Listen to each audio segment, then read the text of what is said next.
Well, a good Friday. Thank you for tuning in to the Gardener's Corner program, a Friday feature here on TV Channel 10, located on Charter Communications Channel 191, and also on WKRX 96.7 FM. My name is Rob Hall. We're glad to have you tuned in on this pretty and hot Friday. Looks like it's going to be humid the next day or so.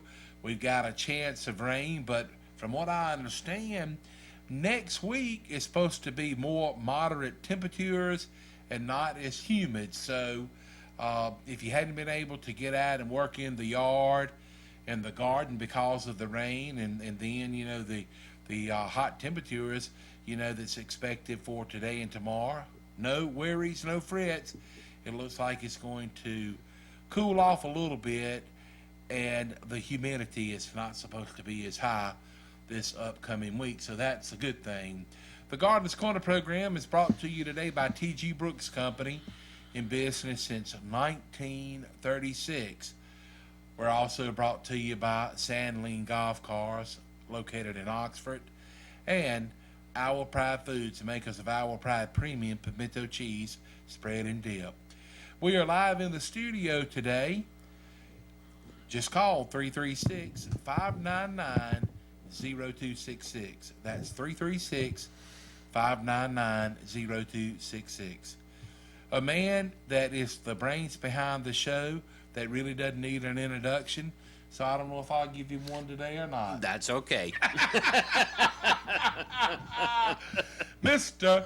Carl Cantalupi. He still had to do it, you know. Of the North Carolina Cooperative Extension Services here. Thanks, Rob. And a good morning to you, my friend. Good morning to you, Rob. Hope that things are going well for you. Mm-hmm. It was, as one radio personality says, better than I deserve. Well, we made the announcement last week, and we'll make it again. It is with mixed feelings, of course. We're happy for him, but we're also sad. But Carl is going to be retiring. His last day on the job with the Cooperative Extension Service will be June 30th, correct? Right, but I don't know if you know this or not. Yeah, I understand that. I'll still do the show on July 1st. And the reason for that is we would not release him from his contract until July 1st, and we're not real sure we're going to release him then or not. As Don Carroll used to say, don't fall down and break your contract.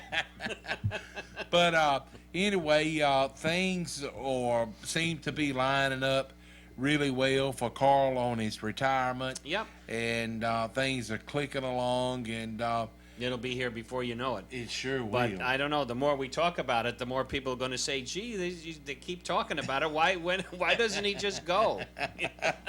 Well, anyway, let me make mention of this.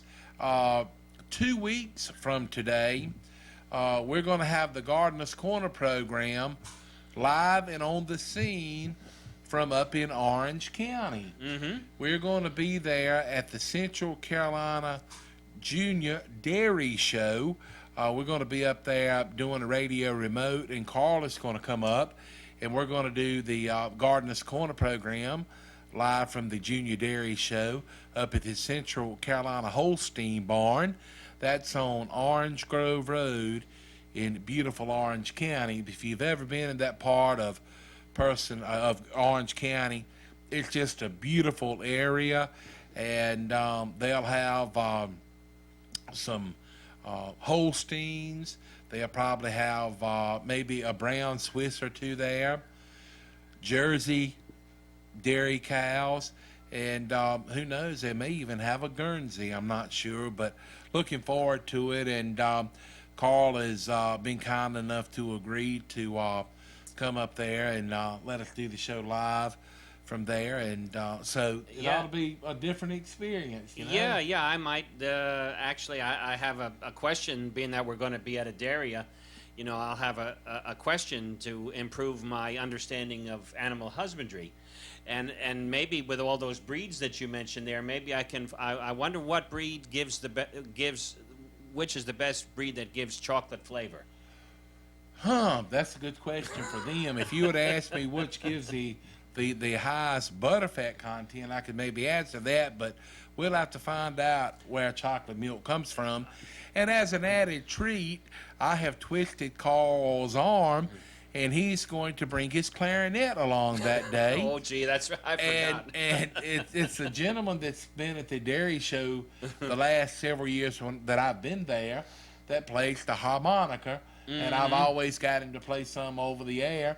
And so maybe with Carl's clarinet, who knows, they may strike up a duo tune or something like that. Okay. But we're going to be up there having fun and just enjoying the moment and the cattle and things like that. So looking forward to that.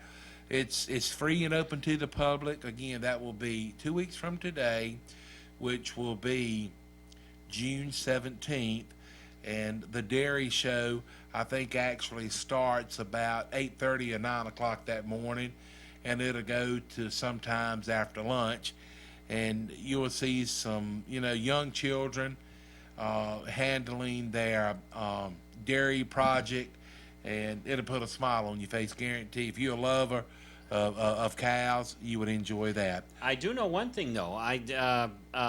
And I got a question for you. What is white, has one horn, and gives milk? What is white? The milk truck? The milk truck, yeah. And look, Carl, also, after we finish up with the dairy show remote, just right down the road from there, it's the home of Maple View Ice Cream. Yeah, that's right. And so I'm going to, plan to go by there and let you treat me with ice cream that day. Sounds good. Sounds good. But we are live in the studio today and just having a good time, and we appreciate you tuning in. The number is 336-599-0266. If you've got a question for Carl, be sure to give us a call, and we'll do our best to get you on.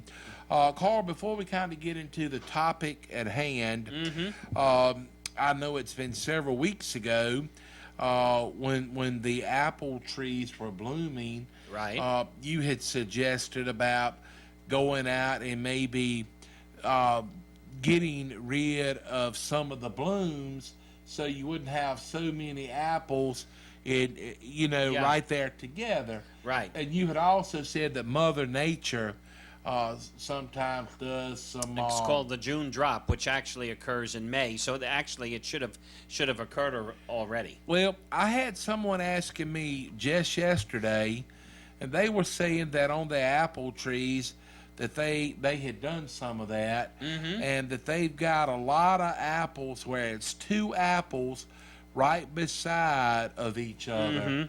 And they wanted to know, should they go and pick one of those apples off? Right. Ideally, when apples set flowers, you have one bloom called the king bloom, and you have maybe 3 or 4 other apples that will occur in a circle around the king bud or the king bloom. Then the king bloom is the largest.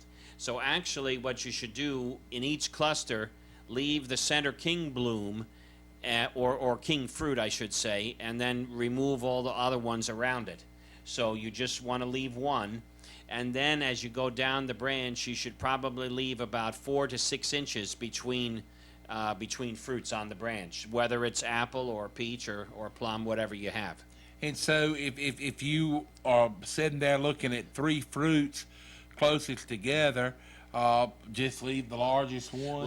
Leave the largest one. I'll back up here. I said apples, peaches, plums. Plums, you don't want to do that because they'll mature, especially if you have a European type plum, where you have several small plums produced together, and the same for cherries. But with apples, pears, peaches, you want to thin them so you only have one fruit every 4 to 6 inches on the branch.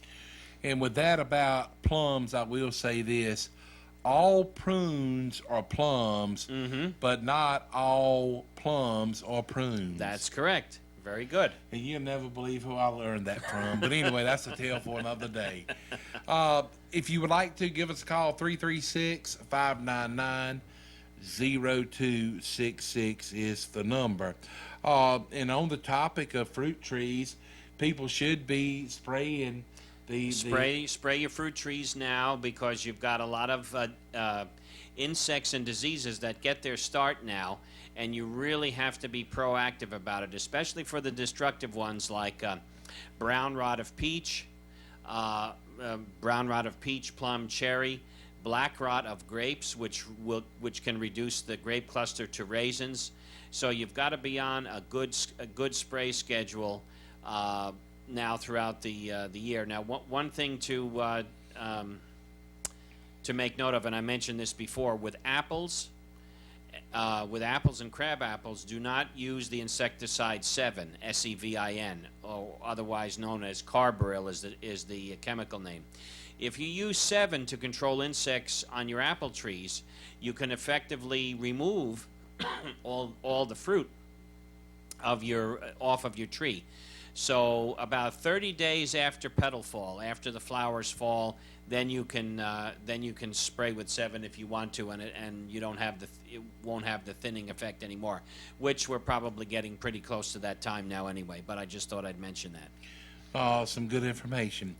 All righty, Carl. Let's just jump right in, and I'll kind of follow your lead on maybe what you want to sure open up with, pretty much for the topic of the day. Okay. Actually, I got already some plant samples brought into the office that looked very suspicious to me. This one here was one I had taken a few years ago. This is actually a pumpkin plant, and if you look at it, you see some of the leaves are kind of mottled, and you have white streaks in some of the leaves. Here's a better close-up of it. You see the veins are remaining green, and you have a white bleaching out effect on this pumpkin. And I actually got a cucumber sample brought in, and also a tomato. This is result of Roundup spray drift. So if you're out in the yard and garden and you're using Roundup, you really have to pay particular attention to your spraying, because if you get close to the garden, or sometimes on a windy day it doesn't even have to be that close, the herbicide can drift and cause these symptoms on your plants. This is on pumpkin. This is classic Roundup spray injury. This is what it looks like on tomato. It looks like somebody walked out to the plants and spilled some white paint on the leaves. And with the tomatoes right there, Carl, for someone that maybe did not know any better, they would almost think that it was maybe sun damage. Sun scald. It certainly mimics that. Sure, absolutely. Here's some more Roundup injury on tomato. And you can see what it looks like. And so it's best to, again, spray on a day that's not windy. Stay away from the garden as far away as you can, or you might even want to cover the garden with a tarp or some material so that the spray particles don't drift. These are grape leaves that have 2,4-D injury. If you're applying broadleaf weed killers to the lawn, such as Speed Zone or Trimec, grapes and tomatoes are excellent indicator plants of the damage. You notice the twisting and distortion of the leaves. 2,4-D is a plant growth regulator, so it stimulates cell elongation and cell division. So you really have to be careful when you're working in the garden. For those of you that are listening on WKRX 96.7 FM and WRXO 1430 AM, you're probably wondering what he's talking about. The pictures, we are on TV Channel 10, which is on Channel 191 on Charter Communications, but a lot of people may not have access to that channel. But the program is always uploaded to the website radioroxborough.com, and you can log on at your leisure and watch past editions of the Gardeners Corner program. And Carl has a lot of visual slides that will kind of help drive home the message, so to speak. Mm-hmm. Carl, I had a thought arise in my mind when Yeah. you was talking about, sometimes how overspray Mm-hmm. can cause harm, to things that you don't want it to. That's right. And let's just suppose you're out spraying some Roundup around the edge of the vegetable garden. Mm-hmm. If you're worried and concerned that you may have got Roundup on some of the vegetable garden plants, Right. how crazy would it be to take a sprinkler and rinse the not plant down? not crazy. Would that work? Oh, that'll work. You can either do that or just pick the affected leaves off and get rid of it. If it's real slight, pick them off, and probably a good soaking of the plant with water would not be a bad idea. Okay. Well, and I don't know if that would ever become the case, but if you ever or spraying close by your garden, if you've got a little, irrigation system or sprinkler system, Yeah. it may not be a bad idea to turn it on while you're actually spraying around the garden. That's another good idea. Excellent idea. And that may help, prevent any overspray. That's right. Also, I guess maybe as hot as they're saying it's going to be the next few days or so, if you would, Carl, I would try to do it, but it's no way that I could explain it the way that our listeners could understand it. But I've heard you describe and talk about when it's hot and you're trying to spray, that somehow or another the molecules in the air will kind of turn upside down or whatever, and Yeah. They volatilize or vaporize, and if you have a wind, it can carry those very, very minute, microscopic almost spray particles to what we call off-target areas and affect other plants. So you definitely don't want to spray when it's windy. The other situation that I think you're referring to is another case called now here comes the senior moment. is it inverting? Yes, inversions, right. Yeah. That's what it is. And it would do that when it's hot, correct? Well, yes and no. Inversions is when the air is calm. There's no wind blowing at all, and the spray particles just hang in the atmosphere, and they don't move.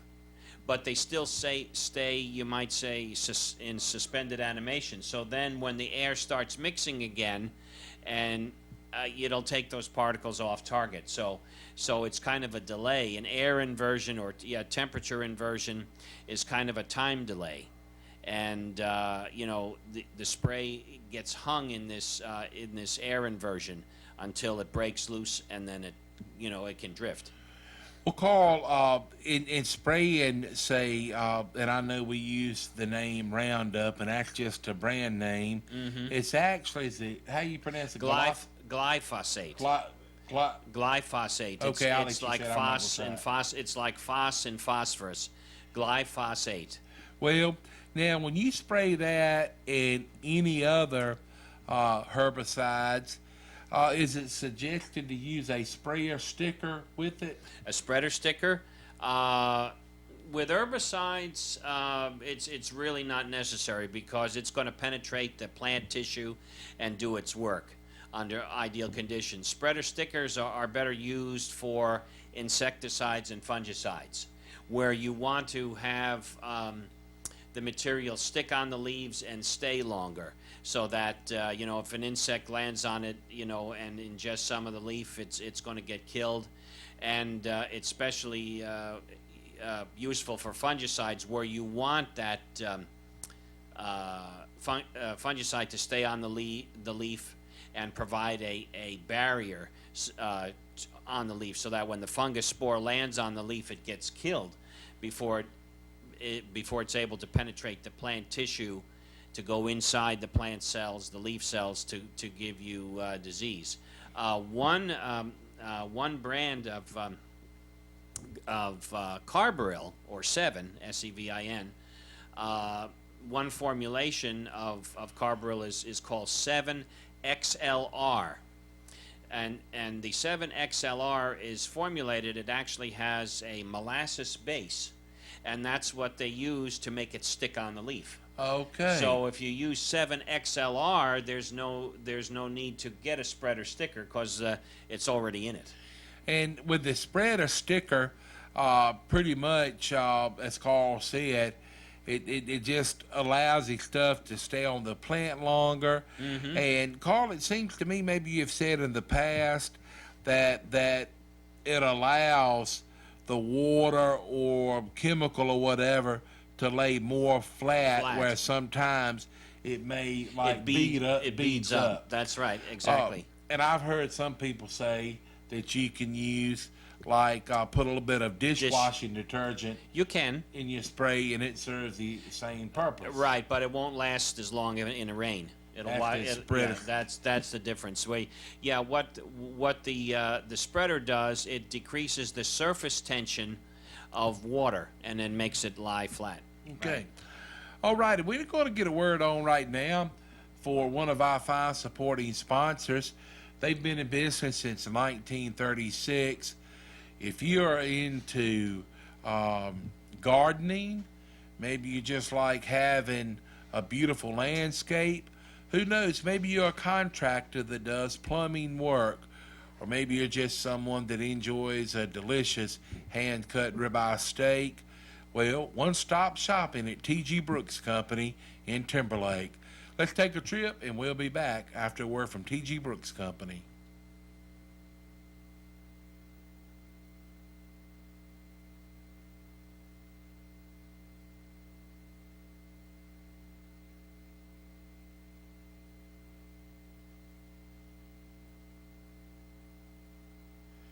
We'll get that word on for T.G. Brooks Company in just a little bit. It would be a good time for you to go ahead and give us a call here at the radio station, 336-599-0266. And also, make mention of this, if you're listening to the Gardener's Corner program on the radio, we repeat the program on Saturday mornings on TV Channel 10. It's on between 8 and 9 o'clock. So if you ever want to check out the Gardener's Corner program, be sure to do so. But the Gardener's Corner program brought to you today by T.G. Brooks Company, Have the first. Sandling Golf Cars, and Our Pride Foods. And but again, a little bit more information about T.G. Brooks Company. They've got bedding plants, hanging baskets, vegetable plants, fertilizer, potting soil, mulch, dog kennels. Check out the Grizzly Ice Coolers. They've got a big selection of the Grizzly Ice Coolers at T.G. Brooks Company, downtown Timberlake. Well, tell you what, let's move right along to the next topic at hand. All right. Do we have? Well, I don't know. Oh, We you don't need to know. check Okay. that out. So we'll move on. All right. And we'll get another word on for T.G. Brooks Company, having a little bit of a technical problem. But anyway, things happen that way sometimes. Mr. Yes, it Carl does. Cantalupi, our resident expert from the North Carolina Cooperative Extension Service, is here. And Carl, I understand that the Person County Farmers Market is open for business. Is now open, right, from Saturdays from 8 till noon and Wednesdays from 3 to 6. The Person County Farmers Market is open, and they have a wide variety of fruits and vegetables. Okay. I think we've got a call. Oh, very good. Good morning. Thank you for calling the Gardener's Corner program. Good morning. How are you today? I'm doing just fine. Hope you are. Good, thank you. I've got a problem with, I call the flowers phlox, Okay. and it looks like mold is beginning to start in one corner of the bed. It's white color? Yes. Yeah. That's powdery mildew. You can spray a fungicide called Daconil, Daconil, and that's not going to take care of what you already have, but it will prevent future infections. Daconil. That's right. Okay. Does that come from the soil or? No, spores are the reproductive structures of the fungus. They blow in the air. Uh-huh. I know I had some last year, and I was afraid it was going to kill the flowers, but... Yeah, what happens is that it blocks the sun from producing photosynthesis, and if the plant is heavily loaded with it, it can cut in its growth, but it definitely detracts from the appearance of it. But yeah, the cool, wet, cool temperatures, wet, rainy weather we've had this spring is ideal for the occurrence of a lot of different fungi. Uh-huh. So that's why you're seeing more of it this year. So it don't hurt the plant to spray it. No, just follow the label directions. All right. Thank you. You're Thank welcome. you. Appreciate the call and a good question. Appreciate that. Carl, If I can interrupt, I just thought of something else that kind of ties in with this, with the powdery mildew. I was on a call in a tomato greenhouse a few days ago. Due to the cool, damp, muggy weather that we've had this spring, greenhouse tomato grower had his whole greenhouse wiped out, growing tomatoes in the greenhouse to fruiting. The whole greenhouse was wiped out due to botrytis. I've never seen anything like it in my life before. due to botrytis. Botrytis, otherwise known as gray mold rot. It's the same fungus that attacks strawberries, when grown on the black plastic. With all the wet, cool weather we've had, there's been a lot of strawberry loss due to botrytis or gray mold rot. Well, this came right in through the, this was a plastic house, and of course during the day the sides are opened up, and just the consistent muggy, wet, rainy weather has been conducive to this botrytis. And unfortunately, the only thing the grower can do is to pick the fruits that he had and sell them, and that's the end of the plant, because it kills it turns the leaves brown, the flower clusters, flower stalks brown. You can just tap the brown leaves and you can see a cloud of the spores just going in the air. It's just, and so we have problems with that. Also, for commercial growers of cucumbers, which we don't have very many in this area, but in other areas, is excellent seasons for downy mildew of cucurbits, cantaloupe, cucumber, watermelon, squash. They've been infecting cucumbers, and growers that grow tremendous acreages of cucumbers for pickling, for processor, they've got to be really on top of it, because once downy mildew hits, it's just the whole field melts right out. It's just very, very destructive. So they have to be spraying the fungicides Before, and things like that. yeah, actually, NC State has a really neat service. It's it's kind of a plant disease forecasting network that occurs. It starts in Florida, and you can log on to this website, and they can actually track what we call the fungus spore trajectory. You know, when you shoot a gun, the bullet has a trajectory. Right. Well, it's the same thing with fungus spores. They can actually map out, and being, you know, how the wind is blowing, they can predict when the fungus is going to move into your area from where it starts. And so this is a great service for growers because they can be proactive and they can be right on top of things. Well, Carl, talking about the problem with the greenhouse tomatoes, is that something that will just occur in a greenhouse, or could it happen in a garden as well? In a garden as well, sure. Really? Oh, yeah. Wow. But you have, in the greenhouse, you know, you have air circulation, but it's pretty much, you know, compared to the outside field, the air circulation is less than it would be outside. So you can see if an infection got started in the greenhouse with the right conditions, you know, it just becomes a full-blown epidemic.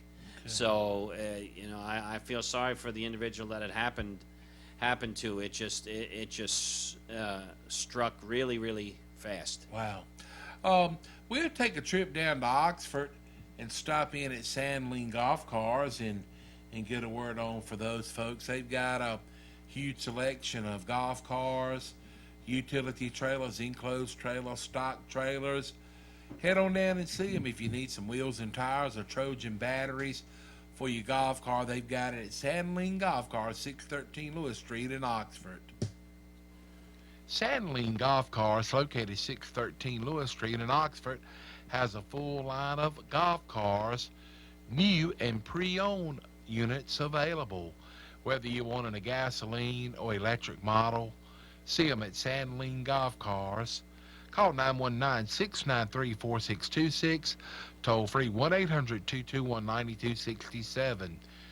You can also find Wilmington Grills and a large selection of utility trailers, dump trailers, enclosed trailers. Also, check out this, a 16-foot gooseneck stock trailer, walls lined and mats, starting as low as $6,000, or get the 20-foot for $6,400. Payments start as low as $125 a month with approved credit. For more information, call Al, Hillary, or Will at 919-693-4626, toll free 1-800-221-9267. Stop in and see them. They're located 613 Lewis Street in Oxford, open weekdays 8 until 5:30, Saturdays 9 until 1. For all of your parts and repair service on your golf cars, see Bradley and Dennis at Sandling Golf Cars, 613 Lewis Street in Oxford.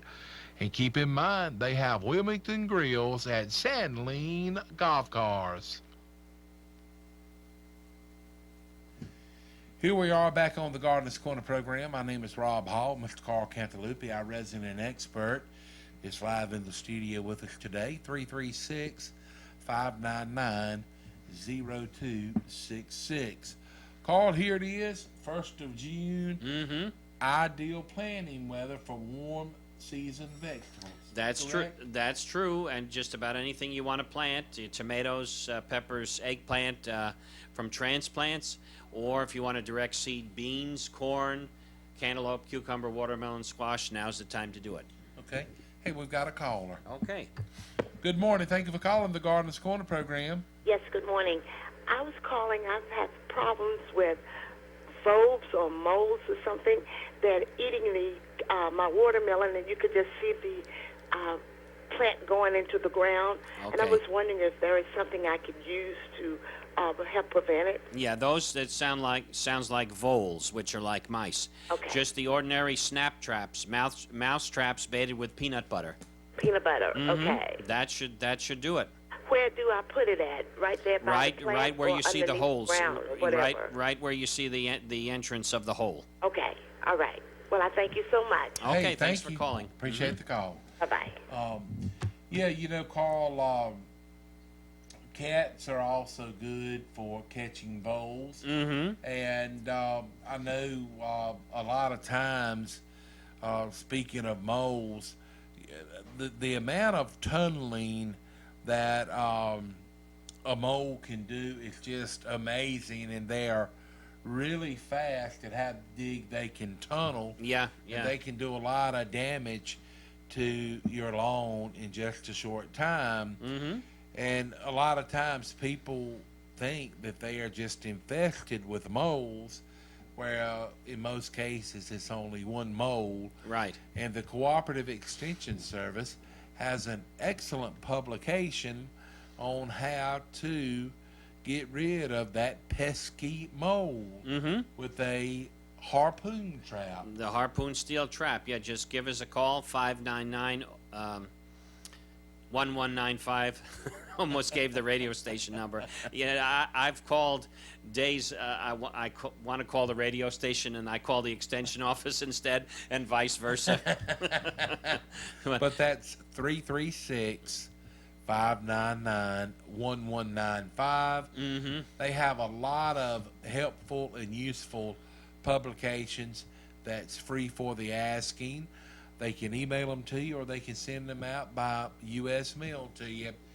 Maybe you're thinking about starting a compost pile, maybe building a small backyard greenhouse, Right. or maybe you're thinking about starting a vegetable garden. Mm-hmm. You just call the Cooperative Extension Service office and let them know what you're wanting, and they will gladly assist you and get you that information. Right.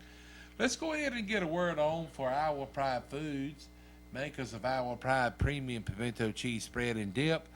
I had some of that pimento cheese just a few days ago, and it's always delicious, whether you're having it as a snack or as a meal. If you get the hankering for some, and you're in Uptown Roxborough, it's a couple of places that has it to where you can have it on a sandwich. Why not a toasted pimento cheese sandwich? Or if you want to pick up some locally, here's more information from Our Pride Foods. Our Pride Foods, makers of Our Pride Premium Pimento Cheese Spread and Dip, is made in Roxborough. Whether you're having a family gathering or would just like a snack for yourself, be sure to keep plenty of Our Pride Premium Pimento Cheese Spread and Dip on hand. Goodness grows in North Carolina. Our Pride Foods, makers of Our Pride Premium at T.G. Brooks Company, Hurdle Mills Market and Butcher Shop, North Main IGA, Twins Meat Market, Just Save, and Food Line stores. Also, if you're in Uptown Roxborough and get the hankering for some Our Pride Premium Pimento Cheese, you can enjoy it at Cole's Pharmacy and Triss's Espresso. That's Our Pride Foods, makers of Our Pride Premium Pimento Cheese Spread and Dip. Try the jalapeno added for extra flavor. Goodness grows in North Carolina, and Our Pride Foods, makers of Our Pride Premium Pimento Cheese Spread and Dip, is located in Roxborough.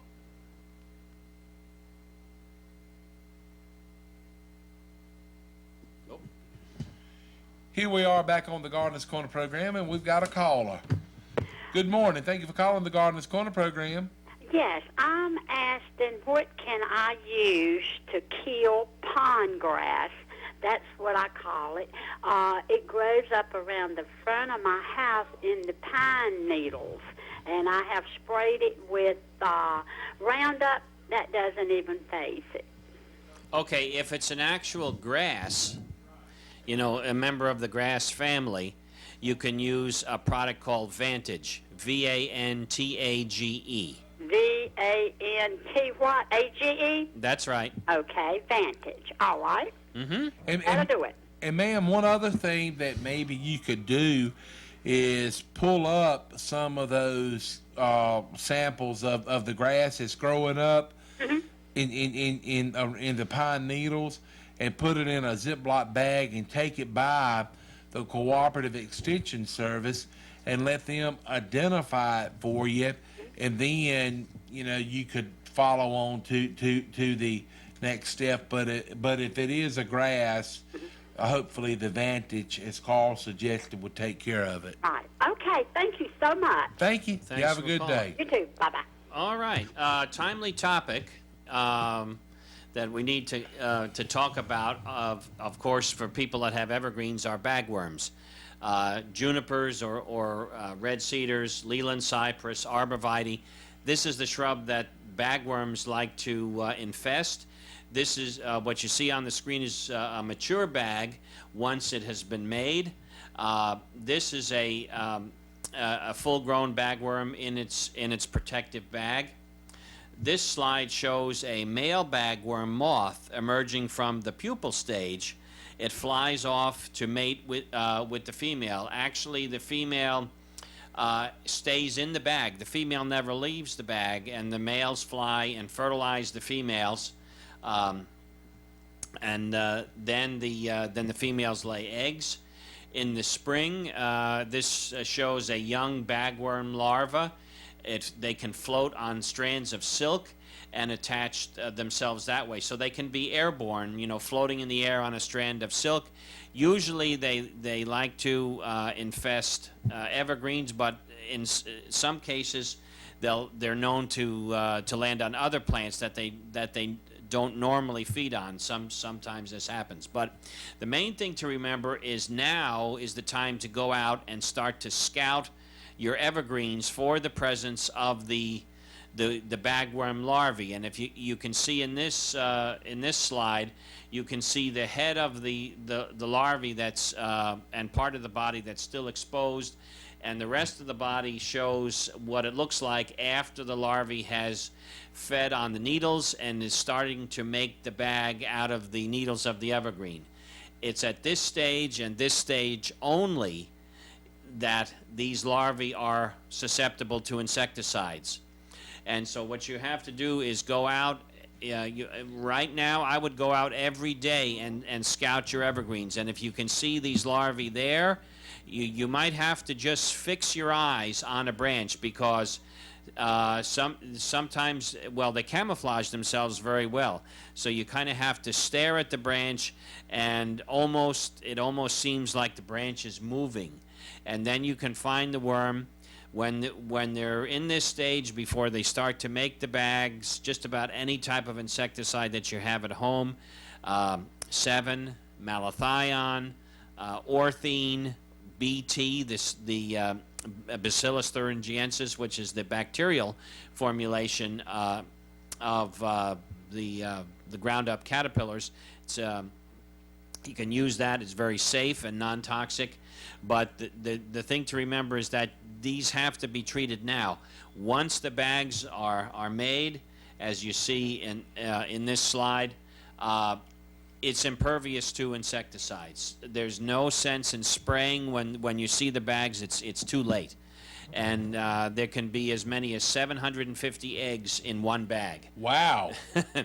So if you don't do a good job at removing these bags, if you see them and burning them or burying them, you just have a nice reinfestation the following year. But they can do a lot of damage. They can actually make holes in the shrubs, which that there will be a permanent hole in that shrub, and it just will never grow back. So a word to the wise is get out and scout evergreens, especially if you have a lot of them, and start spraying with an insecticide to control the bagworm larvae before it makes the bag. Carl, a crazy question. Okay. A lot of people use cedar trees for fence post. That's right. Okay. Now, could you use a Leland cypress tree as a fence post? If you had, I know a lot of times that the Leland cypress gets so big and the demand for, water and fertilizer, it'll pretty much die.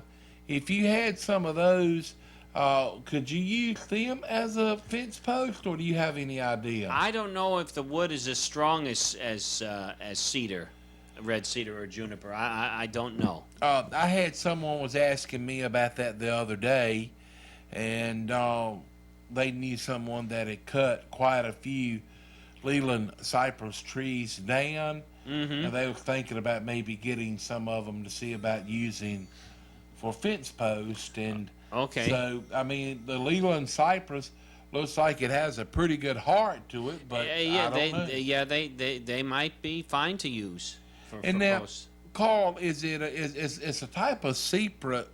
Cypress? Cypress, thank you, cypress. Mm-hmm. Cypress wood that a lot of people has used to make, clocks out of, and then they use some of it to make these expensive wooden bread bowls. Is that correct? I think so. Yeah. Mhm. So, anyway, I didn't know about that. Hey, we need to squeeze a word on for T.G. Brooks Company.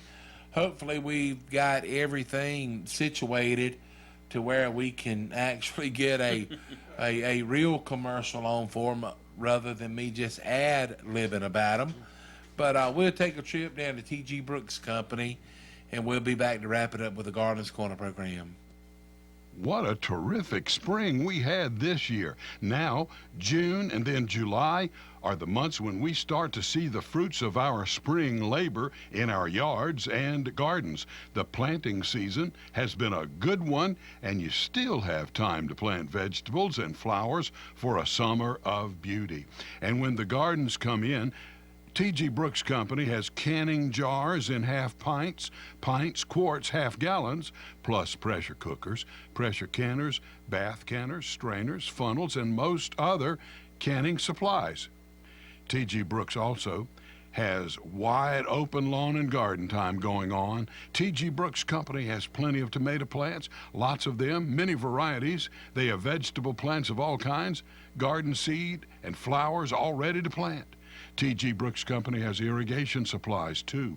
Water hoses, nozzles, sprinklers, and all that you need during the drier weeks. Reseed your lawn with clean, fresh seed, and they have the fertilizer and lime. They have the sprayers, both tank and backpack. And if you need mulch, they stock it in abundance, even the triple ground mulch. T.G. Brooks has your insecticides for vegetables and fungicides. They have chemicals for your grass protection and bug protections, too, for home pest control. In fact, all your garden and chemical needs are at one spot. No matter if you are a homeowner or a commercial landscaper, T.G. Brooks handles everybody with the same courteous service. They can arrange delivery, or you can pull up with your pickup truck, trailer. They'll load it up for you. The bagged products, they'll load it up for you in your car or van. When the day is done, nothing tops it off like a hand-cut ribeye, cooked to your desired level on your grill. Make your way over to 411 Helena Maria Road in Timberlake. Phone them at 364-2428. As always, T.G. Brooks Company has proudly served the homeowner, the farmer, and those folks in construction since way back in 1936. They welcome folks from all over Person County, Rougemont, Northern Durham, and of course, Southern Person County. Here we are back on the Gardeners Corner program. We appreciate the support of T.G. Brooks Company, Owl Pride Foods, and Sandline Golf Cars. If you ever have the opportunity to send some business our way, please do so, and let them know that you appreciate their support of the Gardeners Corner program. Carl, we got maybe a couple of minutes left before we have to call it a wrap. So I'll follow your lead on this. Okay, another plant to start scouting for is euonymus. Euonymus comes as a variegated form like this, or it could be a green leaf type. Unfortunately, that euonymus doesn't go by a common name; it just retained the Latin name. But euonymus scale is an insect that loves euonymus. It's very aptly named. And here, this is what you see on your leaves. If you turn them on and look on the underside of the leaves, you have both the male and the female scale here. they can infest the plant and just cause complete dieback. So if you see something like this, the best thing to do is to prune those out and get rid of them. Then you can use a contact insecticide, something like malathion, and spray as a preventive, because these adults scale, the immatures are called crawlers. They are produced out from under the female scale, and those are the ones that are susceptible to insecticides. But when it's coated with scale, as you see in this slide, they have an armored coating which makes them impervious to insecticides. So if you have a real big infestation like this, the best thing to do is just prune it back severely and get rid of the scale, and then start over again. The little things almost look like maggots, don't they, Carl? Right. And Or little small grains of rice. Yeah, I always get them mixed up. What the dark, you see both males and females on the leaf here, you have the darker ones and the lighter colored ones. I'm thinking that, well, I'm not going to say. One is the male and one is the female. You're kidding. Yeah. Well, look, that's going to wrap it up for this edition of the Gardener's Corner program. And again, today, we have ran out of time way too fast. We appreciate you all tuning in. Thanks to the folks that called in. And thanks to our sponsors, T.G. Brooks Company, Our Pride Foods, makers of Our Pride Premium Pimento Cheese Spread and Dip, and Sandline Golf Cars. Thanks to our resident expert, Mr. Carl Cantalupi. Thank you, Rob. Of the North Carolina Cooperative Extension Service. Also, thanks to the man that gets us on the air and on TV, Kilby. His name is David Bratcher Jr., but we call him Kilby just for fun. My name is Rob Hall, wishing you and yours a happy and safe weekend, and we look forward to seeing you back next week for another edition of the Gardener's Corner program.